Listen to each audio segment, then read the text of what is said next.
ঝিনাইদহে পূর্ব বাংলার কমিউনিস্ট পার্টির আঞ্চলিক কমান্ডার হানিফ সহ ৩ জনকে গুলি করে হত্যা করা হয়েছে। হত্যার বিষয়ে চরমপন্থী সংগঠন জাসদ গণবাহিনী নেতা কালু দায় স্বীকার করে গণমাধ্যম কর্মীদের হোয়াটসঅ্যাপে খুদে বার্তা পাঠিয়েছেন। ঝিনাইদহ প্রতিনিধি এম রায়হানের তথ্যছবিতে ডেস্ক রিপোর্ট। শুক্রবার রাতে শৈলকুপা উপজেলার রামচন্দ্রপুর গ্রামের শ্মশানঘাট মাঠে ৩ থেকে ৪টি গুলির শব্দ পান স্থানীয়রা। পরে পুলিশ ঘটনাস্থলে গিয়ে ৩টি মৃতদেহ খুঁজে পান। পাশে পাওয়া যায় ২টি মোটরসাইকেল ও গুলি। আমরা বাজারে বসেছিলাম, তো বাজার থেকে শুনতে পেলাম যে 3টা ফায়ার হয়েছে শ্মশানে।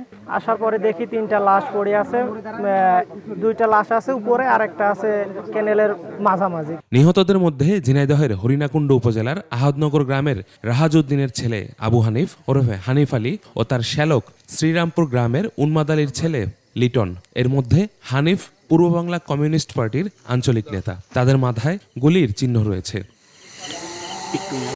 পুলিশ জানায়, দীর্ঘদিন ধরে কুষ্টিয়া, ঝিনাইদহ ও চুয়াডাঙ্গায় আধিপত্য বিস্তার নিয়ে পূর্ব বাংলা কমিউনিস্ট পার্টি ও জাসদ গণবাহিনীর নামে দুটি চরমপন্থী দলের মধ্যে বিরোধ চলে আসছে।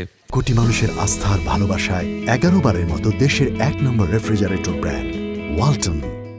পুলিশের ধারণা, পূর্ব বাংলা কমিউনিস্ট পার্টির নেতাদের গোপন বৈঠকের খবর পেয়ে প্রতিপক্ষ এ হত্যাকাণ্ড ঘটায়। 3টি ডেড বডি পাওয়া গেছে। একজন ডেড বডির ঠিকানা আইডেন্টিফাই করেছে, তার নাম হানিফ। আমরা তদন্ত সাপেক্ষে আমরা আইনগত ব্যবস্থা নিব। এদিকে হত্যাকাণ্ডের দায় স্বীকার করে জাসদ গণবাহিনীর কালো পরিচয় দিয়ে গণমাধ্যম কর্মীদের কাছে মেসেজ পাঠানো হয়। ঘটনার পর এলাকার মানুষের মাঝে আতঙ্ক ছড়িয়ে পড়েছে। ইউসুফ হাসান নাইম, 21 টেলিভিশন।